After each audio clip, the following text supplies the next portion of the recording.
I'm Fuzzy Owl. Welcome to my review of Jurassic World Fallen Kingdom.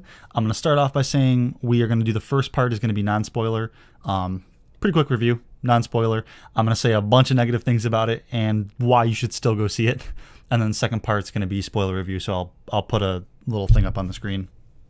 The first thing I want to talk about is the overall structure of the movie. It kind of has three acts, like a typical movie. I don't think it's bad in an artistic standpoint to kind of break away from the three-act structure for the most part. I don't think it's great, but I don't think it's bad. I definitely think that this movie is more just like first half, second half. So the movie opens up back in the park, and there's a team who's trying to like retrieve something from the island, and it's actually pretty cool. I thought it was very reminiscent of like the original Jurassic Park movie.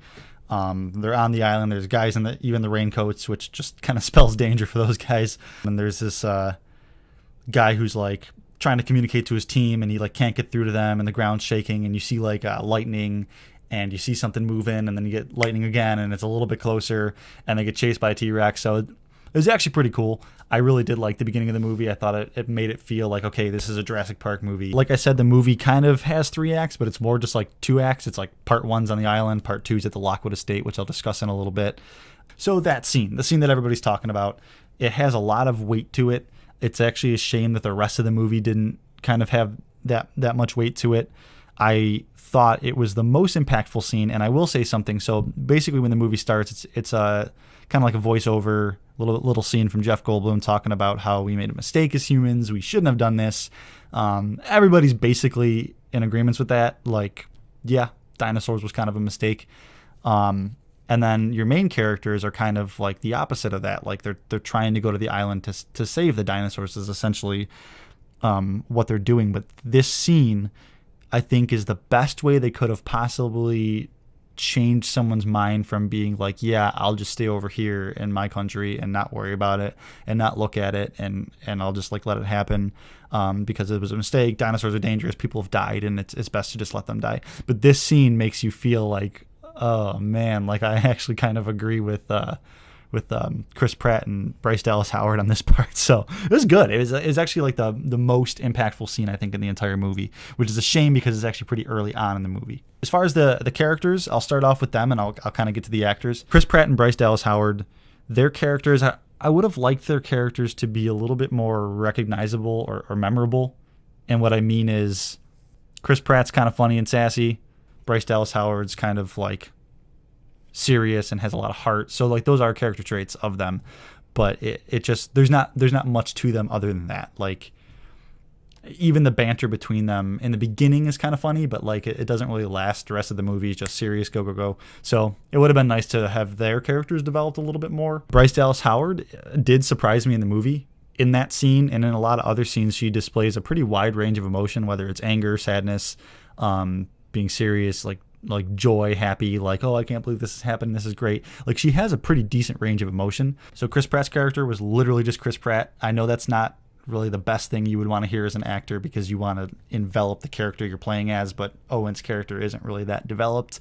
And it is, I guess, a compliment in the sense that Chris Pratt's just presence is exciting and fun. So now another thing I would like to point out, I'm going to try to not be too negative, like I said, but there are some things that are just like, why?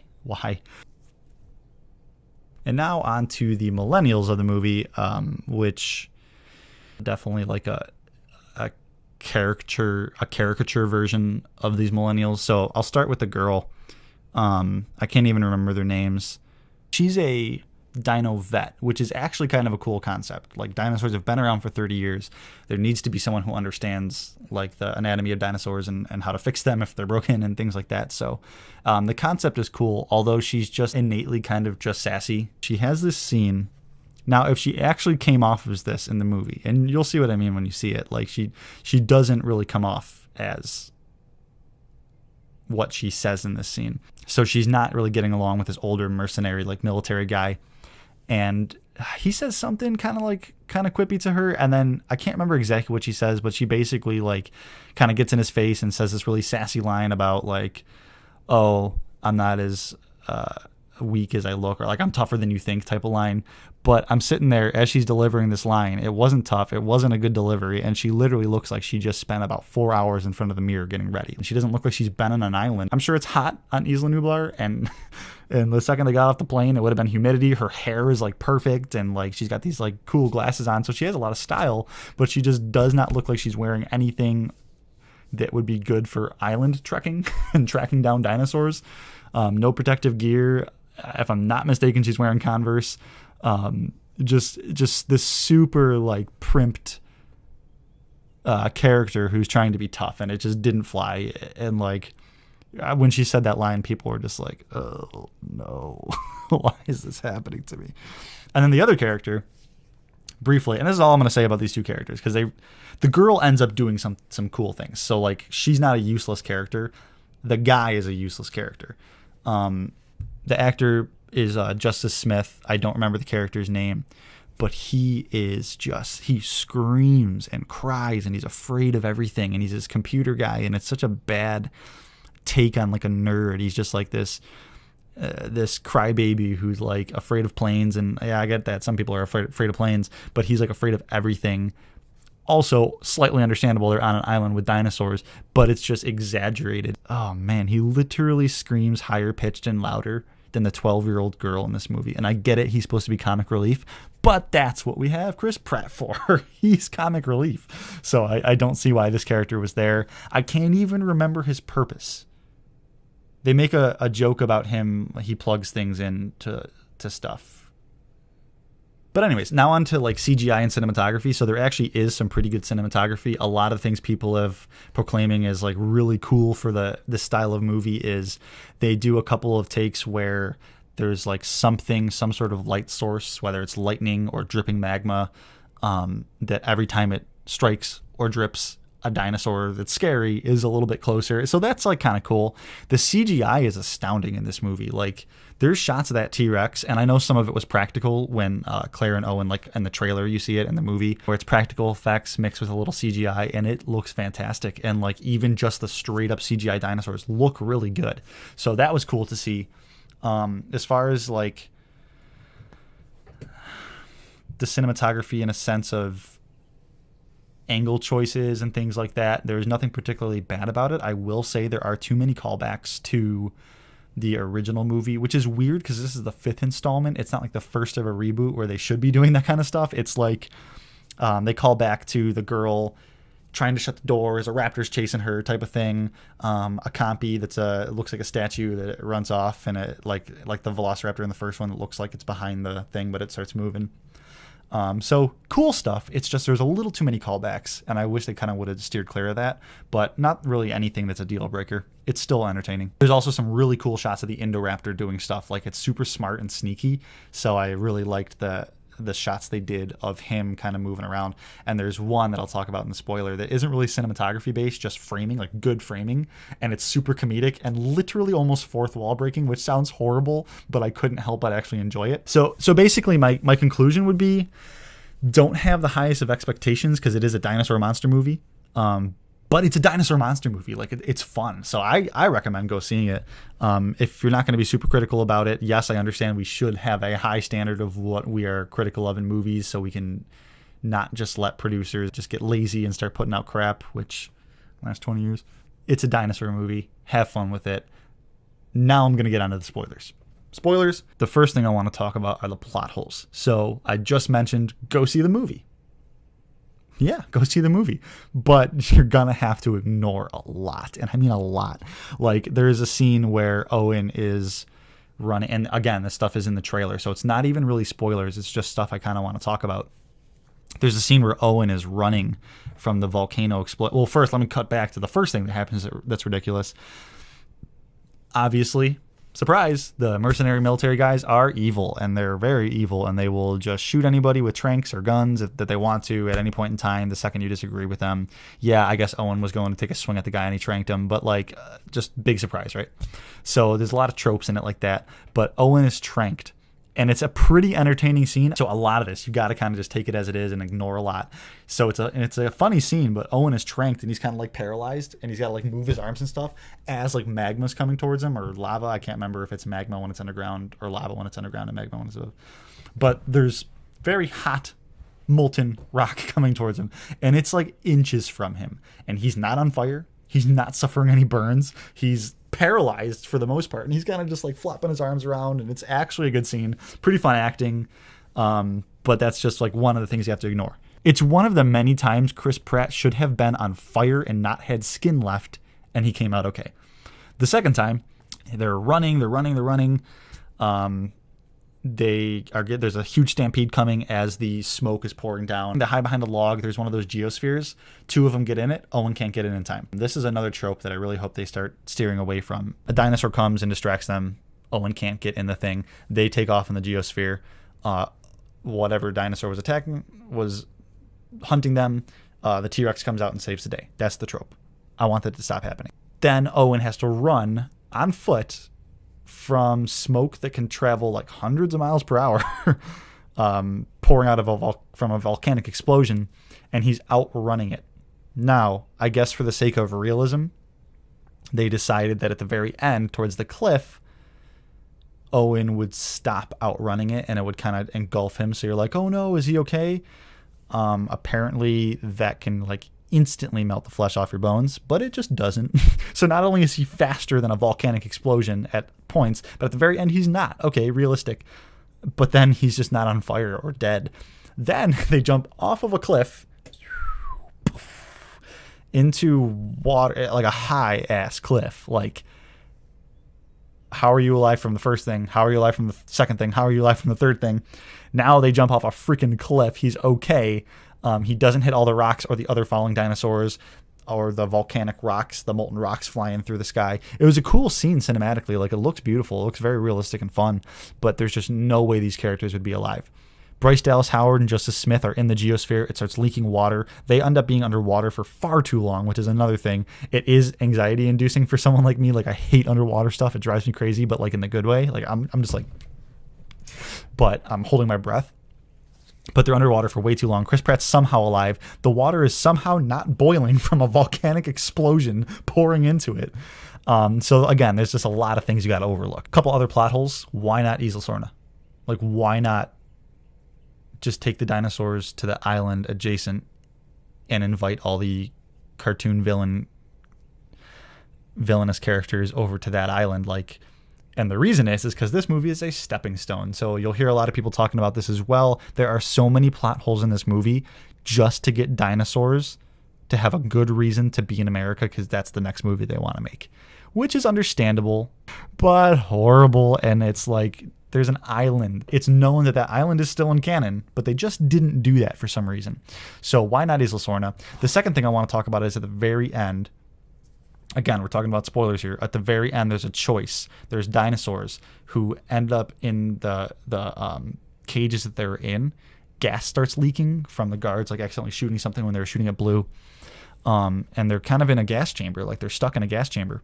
There's a bunch of buttons to open up the dinosaurs' individual cages on a touchscreen that Claire is like pressing through and opening up their cages so they can pour out into the main thing. And then there's one last button that they got to press to let the dinosaurs out. And the dilemma of the movie is, hey, don't do that. Like, it sucks. It's really sucky, especially because I care about animals and their rights and stuff like that too, but it's a movie about dinosaurs. So it's like, I'm glad that the emotional weight was there, but Claire ultimately is like, no, I literally cannot release like 20 of which are carnivorous, apex predators into the wild because they're like in California. And the little girl ultimately does it. And because you find out kind of gratuitously that she's a clone, it's kind of a neat concept, but it didn't really have a place besides the fact that they needed someone to have empathy for them to press that button and let them free.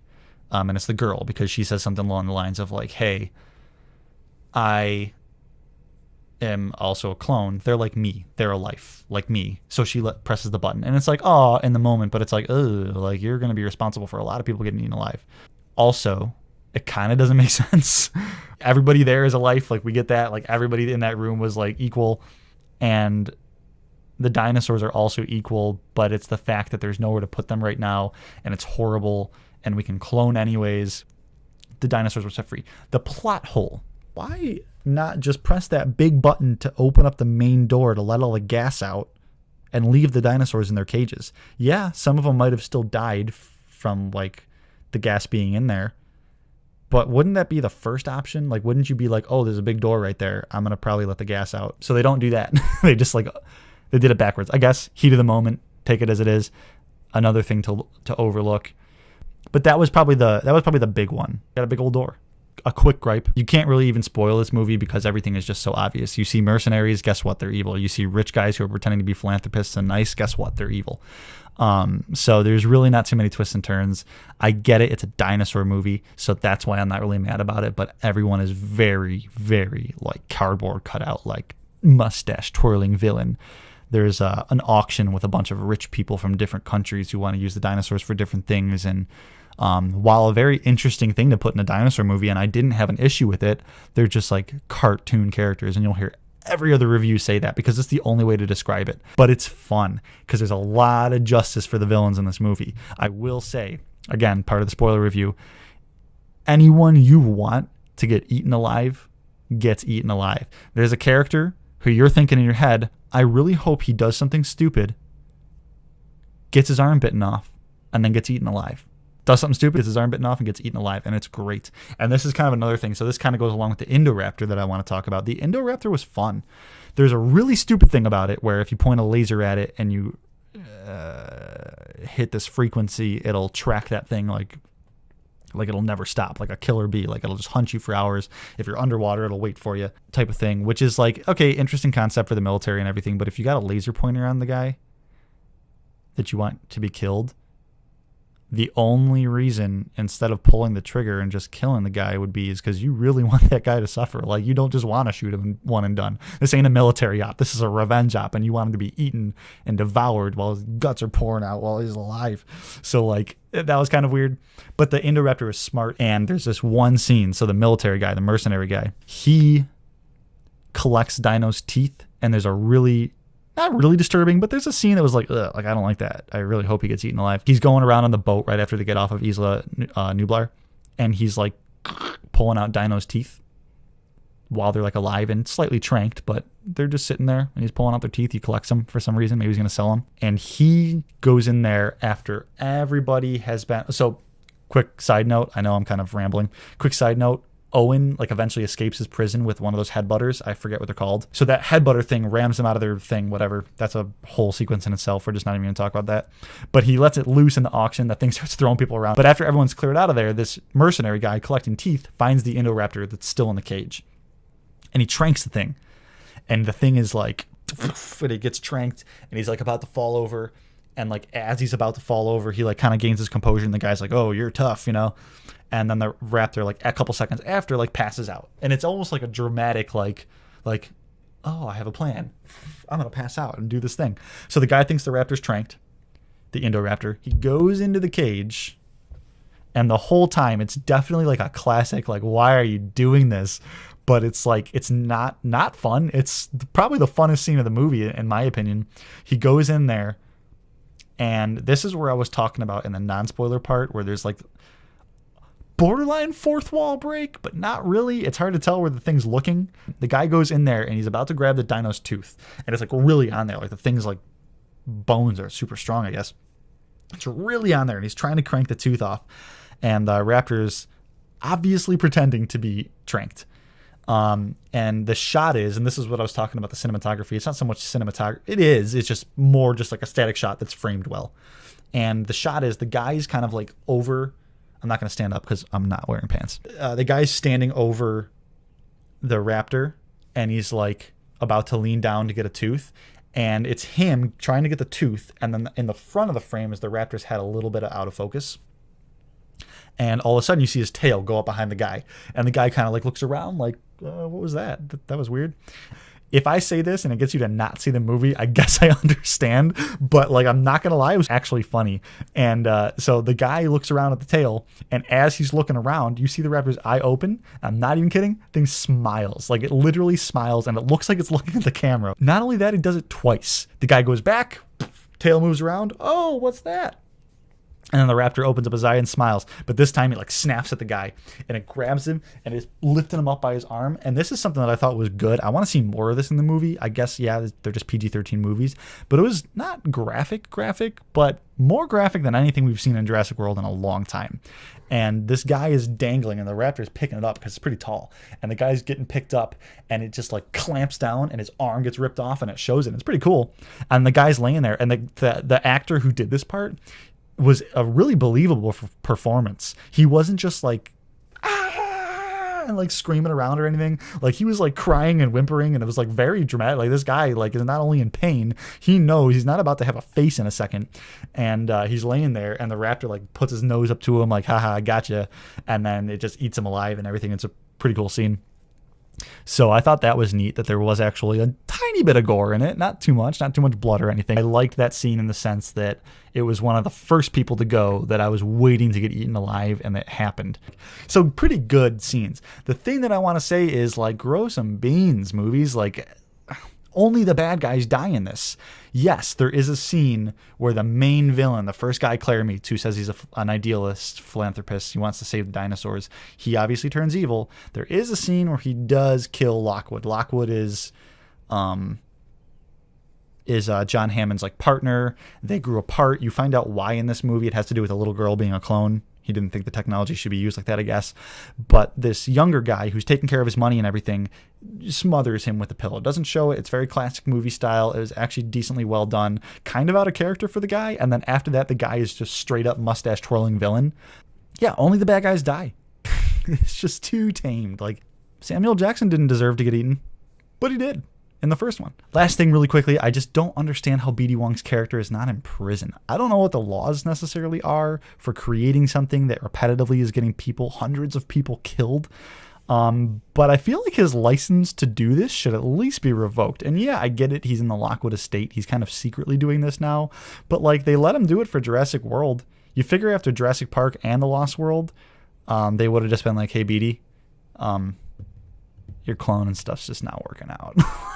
We got to break up. Like, we're going to have to revoke that or throw you in prison or something. How are they letting him do this still since the first Jurassic World? So anyways, you've heard my verdict. You got to overlook a lot of things in this movie, but it is fun. I recommend seeing it. If you just sit back with some popcorn or some snacks with your family or friends, they definitely set up the next one to be like in Vegas or like somewhere. The dinosaurs are going to like take over the world. Yeah, there's only 40 of them, and the military could probably easily take them out. So I don't really see much of a threat there. But basically, this movie was a stepping stone to get to that, which is okay. It's a fun movie. Go see it.